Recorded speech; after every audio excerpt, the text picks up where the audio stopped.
Hello and welcome to my YouTube channel Scholars and Curious and Physics is obviously for curious ones। मैं मोनिका श्रीवास्तव आज आप सभी के लिए लेकर आई हूँ solid state physics video lectures की सीरीज में lecture number 14।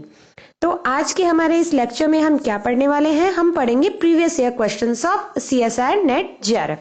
I will tell you some easy tips and tricks to solve these questions. कुछ क्वेश्चंस मैंने ऐसे भी इंक्लूड किए हैं जिनका सोल्यूशन आपको कहीं भी नहीं मिलेगा। जो सोल्यूशन मैंने यहाँ पे किए हुए हैं कुछ क्वेश्चंस के, ये क्वेश्चंस मैंने एक बहुत इजी लेवल के क्वेश्चन नहीं है, एक अच्छा लेवल है जो क्वेश्चंस यहाँ पे चूज किए हैं। ये सभी क्वेश्चंस प्रीवियस ईयर पेपर से मैंने उठाए हैं, CSIR नेट JRF के पेपर से। आप सभी जानते हैं कि सॉलिड स्टेट फिजिक्स जो है वो आपके JRF के पेपर के C पार्ट में आती है और सॉलिड स्टेट फिजिक्स 10 से 15 नंबर का वेटेज रखती है आपके पेपर में और हर साल इसके क्वेश्चंस आते ही हैं। सॉलिड स्टेट फिजिक्स को बहुत से लोग छोड़ भी देते हैं या बहुत जो घुमा फिरा के जो क्वेश्चंस पूछे जाते हैं उन पर अपना टाइम वेस्ट करना ठीक नहीं समझते। तो उसी चीज को ध्यान में रखते हुए मैंने ये वीडियो लेक्चर बनाया है। आई होप कि अब आप उन क्वेश्चंस को अप्रोच कर पाएं और उन्हें सॉल्व भी कर पाएं। तो चलिए शुरुआत करते हैं हमारे इस वीडियो लेक्चर की और this is the question number 1। So the question is, the third nearest neighbor distance in a BCC crystal with lattice constant A0 is, and here are the 4 options। Question में पूछा है कि BCC crystal के लिए जो third nearest neighbour होगा उसकी distance कितनी होगी अगर उस क्रिस्टल का लैटिस कांस्टेंट A0 हो। तो फ्रेंड्स सबसे पहले तो ये क्वेश्चन CSIR नेट JRF 2019 का है और बहुत आसान सा क्वेश्चन था। इसको मैं आपको 2 तरीके से सॉल्व करना बताती हूँ। फर्स्ट मेथड तो वो जो आपको अपनी स्क्रीन पर दिख रहा है, तो आप लोग जानते होंगे कि the first nearest atom is at distance √3 A0/2। यहाँ पर BCC की बात हो रही है, बॉडी सेंटर्ड क्यूबिक क्रिस्टल की। तो देखिए मैं आपको समझाती हूँ। जब हम फर्स्ट नियरेस्ट नेबर एटम की बात कर रहे हैं तो हमने ओरिजिन यहाँ माना हुआ है एट द सेंटर। हम एक पेन या पॉइंटर पिक कर लेते हैं। ओके, तो हमने सेंटर यहां माना हुआ है, ठीक है। अगर इसका लैटिस कांस्टेंट जो है इस क्रिस्टल का वो A0 है तो फर्स्ट जो नियरेस्ट एटम होगा, यानी फर्स्ट नियरेस्ट एटम का मतलब ये वाला एटम या ये वाला एटम या ये वाला एटम, या एक्चुअली BCC में जो ये पॉइंट है वो बिल्कुल मिड में है ना।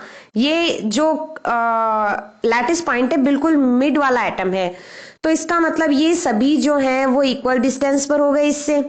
इसका मतलब इसकी जो हमने नियरेस्ट नेबर की जो डिस्टेंस निकाली थी, मेरे प्रीवियस वीडियो लेक्चर्स में आप देखेंगे मैंने आपको बताया कि कैसे निकालते हैं, तो वो √3 A0/2 थी, मीन्स 0.87 A0।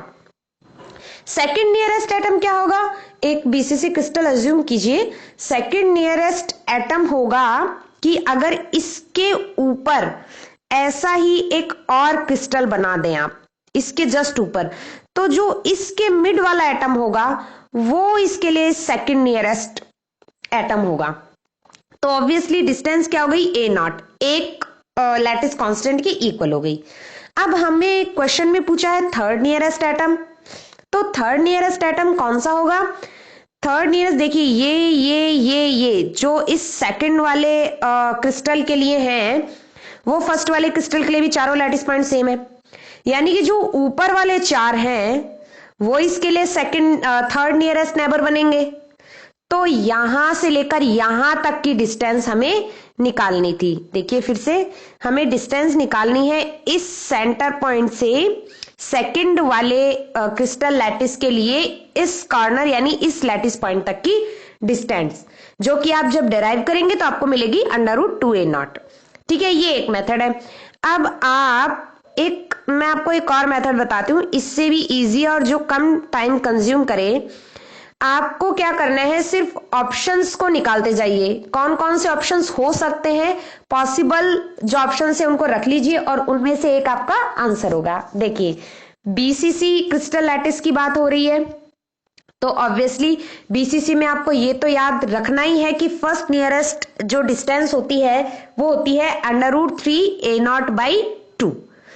तो इसका मतलब जो थर्ड नियरेस्ट एटम की डिस्टेंस होगी वो √3a0/2 से ज्यादा ही होगी, कम नहीं होगी।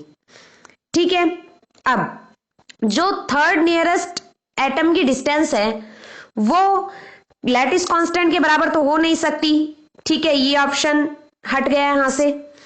अब देखिए जो है √3a0 सी वाला ऑप्शन, यानी कि फर्स्ट नियरेस्ट एटम के जस्ट डबल तो है नहीं जैसा हम अज्यूम कर पा रहे हैं। ठीक है, ये ऑप्शन भी गया, यानी बी और डी में से जो है हमारा एक आंसर होना चाहिए। तो ऑब्वियसली बी और डी में से हम डेराइव भी कर सकते हैं या फिर देखकर ही पता लगा सकते हैं कि डी ही आंसर होना चाहिए। तो इस तरह से अगर आप ऑप्शंस भी निकालेंगे तो भी आपको कुछ कुछ आइडिया लग जाएगा। चलिए बढ़ते हैं हम सेकंड क्वेश्चन की तरफ। सेकंड क्वेश्चन है हमारा, if the number of a free electron gas in 3 dimensions is increased 8 times its Fermi temperature will, and there are 4 options. Question ये है कि अगर 3 डायमेंशन में फ्री इलेक्ट्रॉन गैस की संख्या 8 गुना बढ़ा दें तो उसका फर्मी टेम्परेचर क्या होगा? बढ़ेगा, घटेगा? बढ़ेगा तो कितना, घटेगा तो कितना, किस फैक्टर में बढ़ेगा या घटेगा? ठीक है, तो फ्रेंड्स ये क्वेश्चन भी आपके नेट जेआरएफ के पेपर का था। एक रिलेशन होता है between the Fermi energy and the number of atoms और इलेक्ट्रॉन गैस इन 3D, जो कि है ये EF is proportional to n⁻²/3। ये 3D के लिए होता है। तो अब तो आसान हो गया, EF1/EF2/F1 ये हो गया n2/n1⁻3/2, एंड देन आप EF2/EF1 आपको निकालना है फर्मी एनर्जी या फर्मी टेम्परेचर, और आपको 8 times number of free electrons increase है ये दे रखा है, तो 8n1 लिख दीजिए n2 की जगह, सॉल्व कर लीजिए। आपके पास जो रिलेशन आएगा वो होगा EF2 = 4EF1। दैट मीन्स इसका जो करेक्ट आंसर होगा वो होगा ऑप्शन नंबर 1, एनर्जी और the temperature will increase by A factor of 4। ये जो क्वेश्चन था ये CSIR नेट 2011 का क्वेश्चन है, अच्छा क्वेश्चन है। चलिए आगे बढ़ते हैं। Question number 3, the excitations of a 3-डायमेंशनल solid are bosonic in nature with their frequency omega and wave number k are related by omega proportional to k² in the large wavelength limit. If the chemical potential is 0, the behavior of the specific heat of the atom at low temperature is proportional to। हमें बताना है specific heat और temperature के बीच में relation, यानी specific heat temperature से किस factor में, किस यूनिट में प्रोपोर्शनल होगी। तो ये है आपका क्वेश्चन, और ये क्वेश्चन नेट जून 2012 का है। तो इसका आंसर देख लेते हैं। If the dispersion relation is omega is proportional to k⁻s। ये है ट्रिक, इस क्वेश्चन को आप स्टार लगाइए, इस ट्रिक को आप स्टार लगाइए। जब आपको इस तरह के क्वेश्चंस दे रखे हो, यानी ओमेगा और k में आपको रिलेशंस दे रखा हो, यहाँ 3 डायमेंशन की बात हो रही है, ये भी ध्यान रखिएगा। तो ये रिलेशन 3 डायमेंशन के लिए ही है। अगर आपको ऐसा क्वेश्चन दे रखा हो, यानी ओमेगा प्रोपोर्शनल टू k⁻s हो, और स्पेसिफिक हीट में आपको स्पेसिफिक हीट बताना हो, तो वो होता है CV प्रोपोर्शनल टू T⁻3/s, जो कि s यहां पर क्या हो गया, s की वैल्यू आपको दे रखी है, k की पावर जो है वो s है, तो यहां पर आपके क्वेश्चन में है 2, तो आप रख दीजिए CV प्रोपोर्शनल टू T⁻3/2। तो आपका आंसर आ जाएगा ऑप्शन नंबर C, T⁻3/2। तो ये ट्रिक है और इसको आपको याद रखना है। Okay, next question, question number 4। ये क्वेश्चन भी ट्रिक से बताती हूं मैं आपको। Consider a system of non interacting particles in d dimensional obeying the dispersion relation epsilon proportional to a k⁻s, where epsilon is the energy, k is the wave vector, s is an integer and a is a constant. The density of states n e is proportional to। आपको dispersion relation given है और density of states पूछा है and there are 4 options. Simple सीधी सी trick है, अगर आपको डिस्पर्जन रिलेशन गिवन हो epsilon proportional to a k raised to the power s और आपको डेंसिटी ऑफ स्टेट्स पूछे तो जो आपका आंसर होगा वो b होना चाहिए, epsilon raise to the power d upon s minus 1। अब सपोज कीजिए आपको क्वेश्चन में दे दे dispersion relation k square epsilon proportional to k square. देखिए a तो कांस्टेंट है तो a दे भी सकता है, नहीं भी दे सकता, ठीक है, या कोई और भी कांस्टेंट दे सकता है, गामा दे सकता है, ओमेगा, बीटा, कोई भी।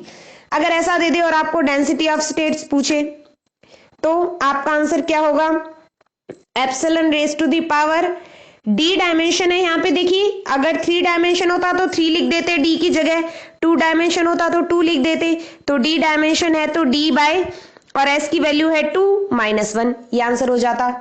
तो ये हैं ट्रिक्स, कुछ ट्रिक्स हैं और ये ऐसे क्वेश्चंस को बहुत ही इजी बना देती हैं।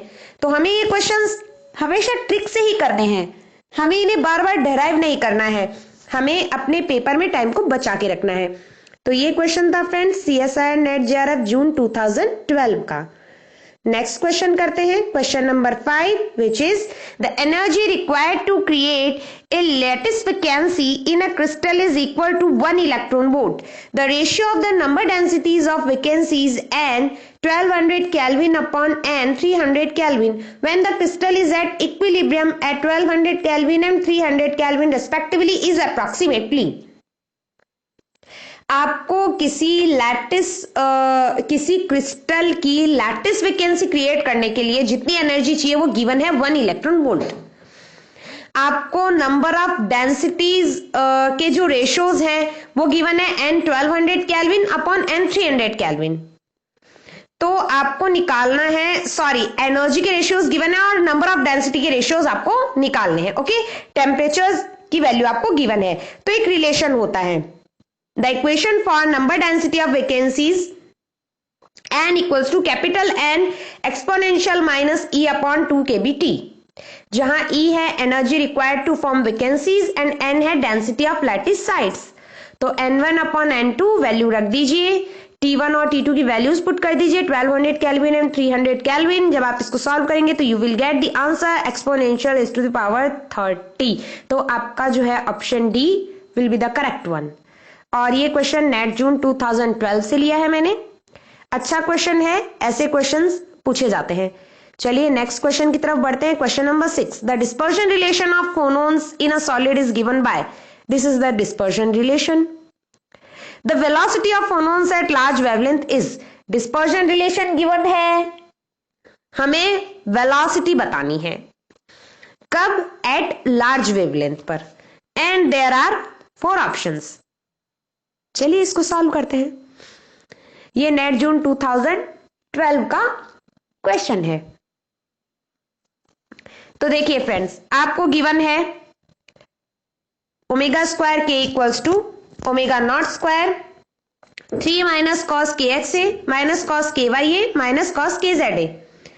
बेसिकली हम ये जानते हैं when theta is small cos theta can be expanded as cos theta equals to 1 minus theta square upon 2 factorial.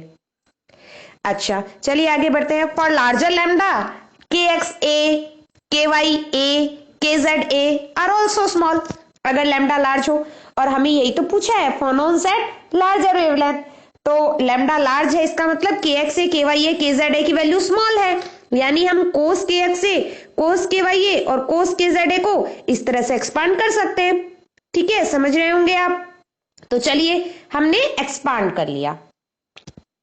अब देखिए -1 -1 -1 -3 +3 -3 कट गए, ये वैल्यू प्लस में आ जाएगी, ये वैल्यू प्लस में आ जाएगी, ये वैल्यू प्लस में आ जाएगी, and you will get the answer this. तो आपको ओमेगा की वैल्यू मिली omega naught a k by √2। आपको निकालनी है वेलोसिटी, क्वेश्चन में आपको निकालनी है velocity, the velocity of phonons at large wavelength ना। तो वेलोसिटी का फॉर्मूला क्या होता है, डी ओमेगा अपॉन डी के, यानी आपको सिंपली इस के को हटाना होगा, ओमेगा का के रेस्पेक्ट में डिफरेंशिएशन करना है, and you will get omega naught a by √2। तो what will be the answer, Answer will be option number D.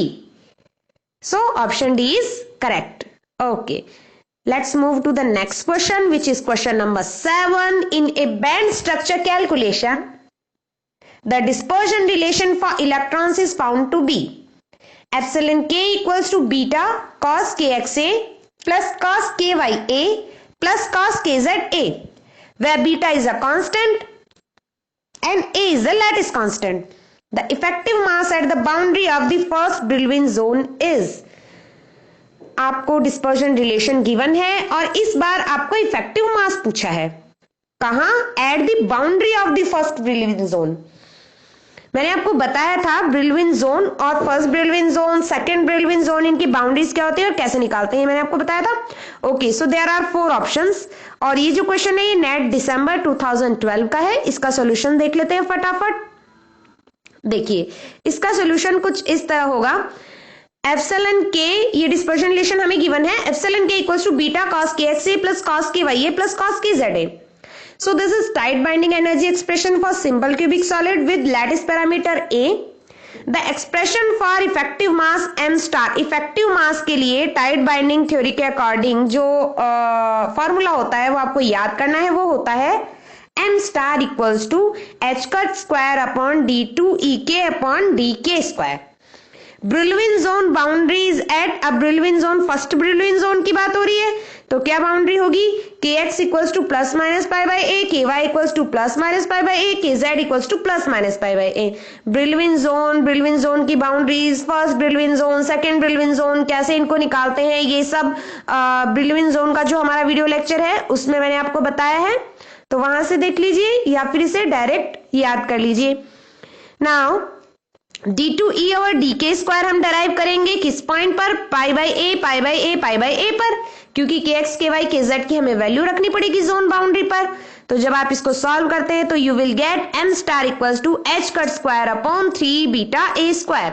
तो करेक्ट ऑप्शन जो आएगा वो आपका होगा option number D. Okay, next question is the excitation of a three-dimensional solid are bosonic in nature with their frequency omega and wave number k are related by omega proportional to k square. This is omega proportional to k square. In the large wavelength limit, if the chemical potential is 0, the behavior of specific heat of the system at low temperature is proportional to. अब आपको निकालना है specific heat of the system at low temperature. ठीक है, तो ये आपको 4 options दिए हुए हैं. नेट जून 2011 की प्रॉब्लम है ये, तो इजी है ऑब्वियसली. ये आपको गिवन है ओमेगा प्रोपोर्शनल टू के स्क्वायर. सपोज कीजिए कि आपने दोनों तरफ एच कट से मल्टीप्लाई कर दिया तो कोई फर्क पड़ा नहीं यहां से. अच्छा, अब आप देखिए, आपको पता होगा एनर्जी को हम पी स्क्वायर अपॉन 2m भी लिखते हैं 3D के लिए, तो एनर्जी बेसिकली प्रोपोर्शनल हो गई पी स्क्वायर के, क्योंकि 2m तो क्या है, कांस्टेंट है, तो यहाँ पर वही काम में लिया है. ठीक है, then density of state. Density of state हमने पढ़ा है, हम जानते हैं डेंसिटी ऑफ स्टेट का formula D equals to 4 pi V P square D P upon H cut Q.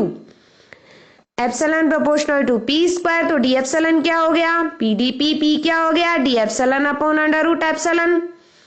D epsilon में माइनस अंडर रूट एप्सिलॉन, आप माइनस अंडर रूट एप्सिलॉन कर दीजिए और यहां से जो एनर्जी की वैल्यू आती है वही एक्सप्रेशन है जो कि आपको ध्यान रखना है. Integral 0 to infinite epsilon D epsilon upon exponential minus beta E minus 1. जब ये सभी वैल्यूज हम पुट करते हैं, हमने बीटा एप्सिलॉन को x रख दिया, यानी एप्सिलॉन की पावर 3/2 क्या हो गया? x की पावर 3/2 अपॉन बीटा की पावर 3/2. सभी वैल्यूज आप e के एक्सप्रेशन में रख दीजिए, तो यहां से आपको मिलेगा e प्रोपोर्शनल टू t की पावर 5/2. क्यों? क्योंकि जो बीटा होता है उसको हम 1/kt लिखते हैं, तो बीटा की पावर 5/2 है यहाँ पे, तो क्या हो गया? t की पावर 5/2 आ गया, ये kt ऊपर चला जाएगा तो यहां से cv क्या मिलेगा हमें? cv प्रोपोर्शनल टू t की पावर 3/2. क्यों? क्योंकि cv जो होता है वो होता है friends del E over del t, यानी 1/10 derivative with respect to temperature of energy is cv. So cv we are getting proportional to t raised to the power 3/2. So our correct answer will be the option number C. Okay, let's move to the next question, which is question number 9. The radius of the Fermi sphere of free electron in a monovalent metal with an FCC structure in which the volume of unit cell is a cube is. हमें निकालना है radius of Fermi sphere and there are 4 options which are A 12 pi square by a cube raised to the power 1 by 3, B 3 pi a square by a cube raised to the power 1 by 3, C pi by a cube raised to the power 1 by 3, D 1 upon a. हमें निकालना है radius of Fermi sphere, okay, for FCC structure. ठीक है, एक formula होता है radius of Fermi sphere का, के एफ इक्वल्स टू 3D की बात हो रही है इसलिए 3D का फॉर्मूला है ये, K F equals to 3 pi square N upon V raise to the power 1 by 3. FCC के लिए एन अपॉन वी की वैल्यू क्या होती है फ्रेंड्स? वो होती है 4 अपॉन ए क्यूब. ये आप लोग जानते होंगे क्योंकि आपने पहले जो एफसीसी, बीसीसी, एचसीपी, एससी इनके बारे में बहुत अच्छे से पढ़ा है, विस्तार से पढ़ा है, मैंने भी अपने वीडियो लेक्चर्स में बताया है. तो एफसीसी के लिए एन अपॉन वी होता है 4 बाई ए क्यूब. तो यहां पर आप एन अपॉन वी की जगह वैल्यू रख दीजिए 4 by a cube and you will get k F equals to 12 pi square by a cube raise to the power 1 by 3. So correct option will be option number A. Easy question था. Okay, next question पे आते हैं. Question number 10. The phonon dispersion for the following one dimensional diatomic lattice with masses m1 and m2 is given by. This is the phonon dispersion relation. इस तरह का एक system है जिसमें m1, m2, m1, m2 ये जो masses है ये स्प्रिंग से जुड़े हुए हैं जिसका स्प्रिंग कांस्टेंट है k. ये जो प्रॉब्लम है फ्रेंड्स ये नेट जून 2013 की है. अब आपको निकालना है द वेलोसिटी ऑफ साउंड. तो ऐसा क्वेश्चन हमने अभी थोड़ी देर पहले किया है जब डिस्पर्जन रिलेशन गिवन हो और वेलोसिटी ऑफ साउंड निकालना हो. तो इसको कर लेते हैं. These are the 4 options. इनमें से एक ऑप्शन करेक्ट होगा. कौन सा होगा देखिए. The dispersion relation for one dimensional diatomic lattice is this which is given in the question. So the velocity of sound is possible in acoustic branch in the limit qa/2 tends to 0.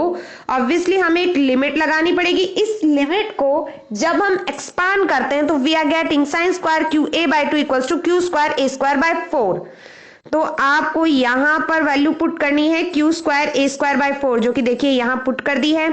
इसको आप solve करेंगे. Simple mathematical है, आप बाद में करके देख लीजिएगा.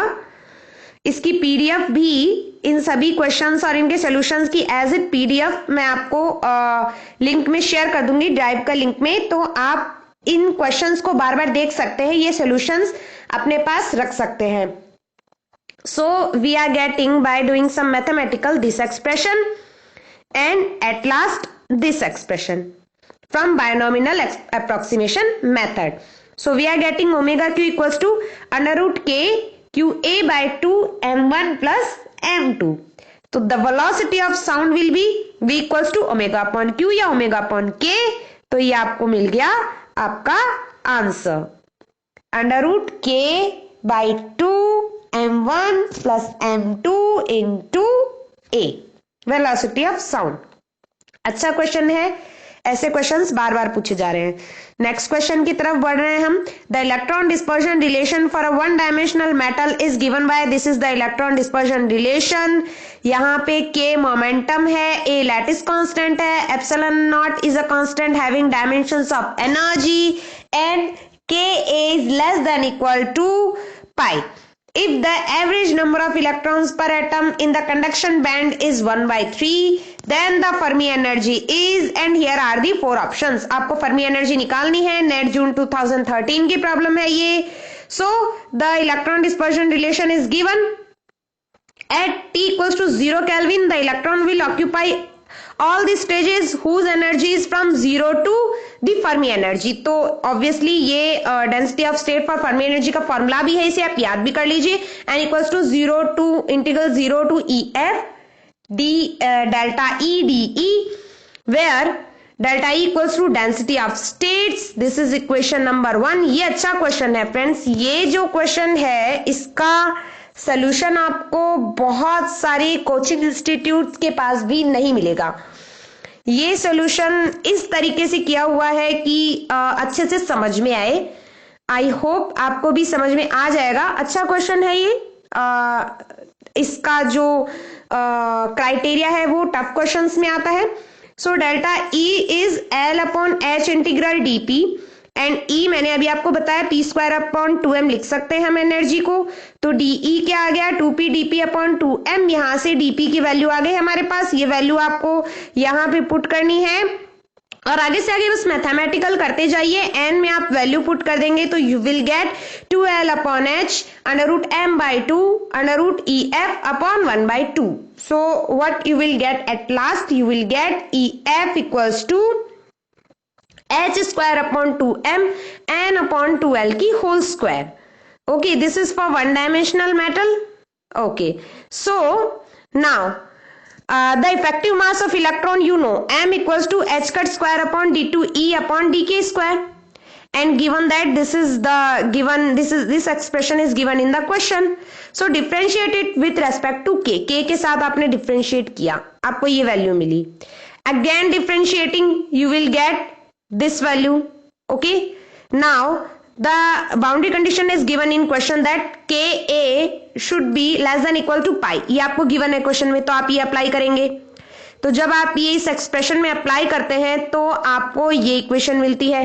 Now substituting equation four into equation B, जो इक्वेशन बी आपको पीछे मिली थी जब यानी एम स्टार की जो इक्वेशन थी उसमें आपने पुट किया तो आपको मिल रहा है 3h square upon 20 epsilon not A square pi square. अब आपके पास ई एफ की वैल्यू आ जाएगी। Putting equation 5 into equation A you will get this. Now L equals to 2na या na इंटू 2 और यहाँ n क्या है, number of lattice points. Okay, taking into account the spin of electron and Pauli exclusion principle, each state can be occupied at most by 2 electron. ये आप जानते हैं Fermi's theory से। तो each electron can be occupied at most by 2 electron. तो आप n की value 2 लिख सकते हैं, यानी 2 इंटू 2 ये हो गया 4।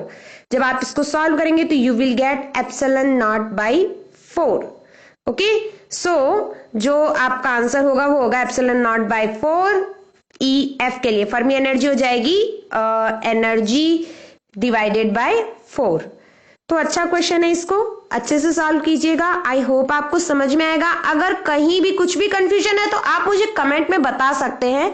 अगर आपको कोई भी क्वेश्चन नहीं समझ में आता है तो मैं नेक्स्ट वीडियो लेक्चर जो होगा हमारा पार्ट 2 जिसमें और भी हम नेट की प्रॉब्लम सॉल्व करेंगे, उसमें मैं वो क्वेश्चन आपको फिर से करवा सकती हूँ।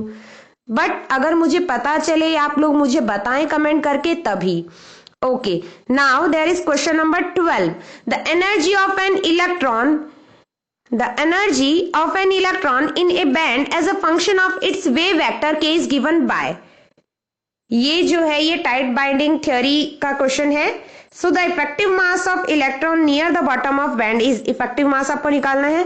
आपको गिवन है E equals to E not minus B cos के एक्स ए प्लस कॉस के वाई ए प्लस कॉस के जेड ए और near the bottom of band आपको निकालना है। नेट दिसंबर 2013 की ये प्रॉब्लम है।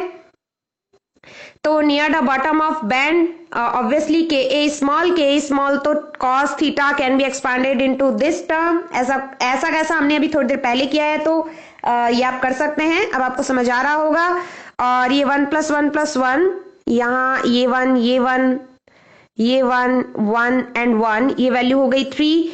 So E naught minus B 3 minus A square by 2 kx square plus ky square plus kz square and EK की value जो है वो आपकी ये आ गई -3B plus BA square k square by 2। अब आपका जो इफेक्टिव मास का फॉर्मूला होता है वो क्या होता है, m star equals to h cut square upon d2e upon dk square ये होता है। तो हमें e को 2 बार k के रेस्पेक्ट में डिफरेंशिएट करना होता है। तो सेकेंड टाइम जब आप डिफरेंशिएट कर रहे हैं तो you are getting ba square. तो इफेक्टिव मास के फॉर्मूले में आप इसको पुट कर दीजिए, m स्टार आपका आ जाएगा h cut square upon ba square. Correct answer will be D। D will be the correct answer, h cut square upon ba square। Okay, let's move ahead. Question number 13, ये question है net जून 2013 का।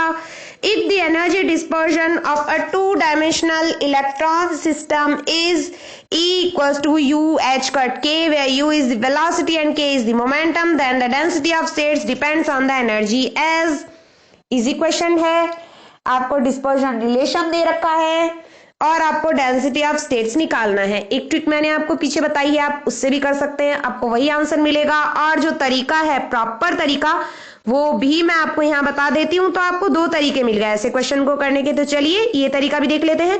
The energy dispersion relation of a 2 dimensional electron system is equal to H cut K U. H cut K को क्या लिखते हैं? Momentum vector H cut के, तो P U लिख दिया। द नंबर ऑफ स्टेट, जो फॉर्मूला होता है वो ये होता है, आपको याद रखना है, omega equals to 1/h² integral d² p d²q। तो 1/h² d² p integral d²q, और आपने d² p d²q की वैल्यू रख देनी है। और इक्वेशन 1 यानी E से आपको पता है E equals to P U. So differentiate कर दीजिए, D आ गया u dp, dp आ गया de over u, values put कर दीजिए ओमेगा में, and you are getting omega proportional to E²। The density of state is delta. So delta E is del omega upon del E, d omega upon de, which is proportional to, omega की value क्या है? E² अभी हमने निकाली है। So de² over de क्या मिला? Proportional to E. So density of state is directly proportional to E. So इसके लिए जो आपका करेक्ट आंसर होगा वो होगा ऑप्शन नंबर सी। ओके, चलिए आगे बढ़ते हैं। क्वेश्चन नंबर 14 जो कि आपको दिख रहा होगा, नेट दिसंबर 2013 का है। इजी क्वेश्चन है, डायरेक्ट आंसर है। A DC voltage V is applied across a Josephson junction between two superconductors with a phase difference phi naught. If I naught and K are constants that depend on the properties of the junction, the current flowing through it has the form. तो जब आप जोसेफ्सन junction की बात करते हैं तो on the application of DC voltage AC current flows across the junction that is given by, ये direct formula आपको याद रखना है, I equals to I not sine 2E VT upon H cut plus phi not. तो correct answer हो गया ए। Easy question है। Now this is the practice question.